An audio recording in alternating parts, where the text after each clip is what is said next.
Nate Doritas is farm manager here at Farm Science Review, and Nate, we finally started working this ground. It's been fit to plant. How much were you sweating it?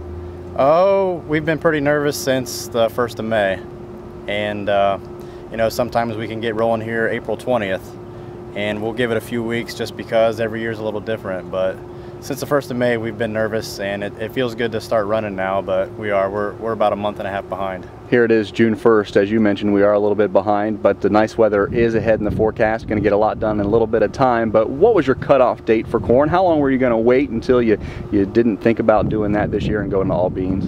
For us, it's June 10th.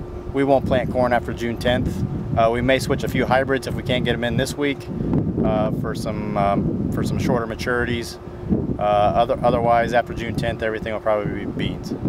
I wouldn't say this in an EPA meeting, but it's nice to drive around the countryside and see the dust flying a little bit. You've got to be a pretty happy camper to get back out there. I see that smile on your face. I know the answer. Yep. Yeah, no, it's definitely good to have a little dust. We just hope that after a week or 10 days of nice weather, we can get some more rain coming again. That's probably the biggest concern that everybody has now.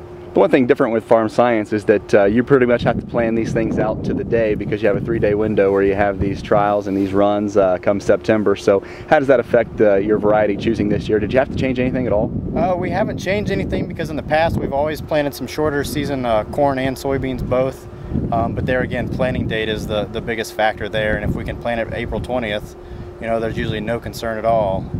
This year planting June 1st, there's some serious concern. But we're going to get it planted, and the summer will dictate how the rest of the growing season will be and what the fall harvest will be like. I've talked to a lot of producers, and they say that you really can't tell how this whole crop's going to shape out, because it's not how late you get it in, it's that you get it in, and then it's what happens, as you mentioned, in those summer months. In the fall, we're going to find out what kind of season we had. That's absolutely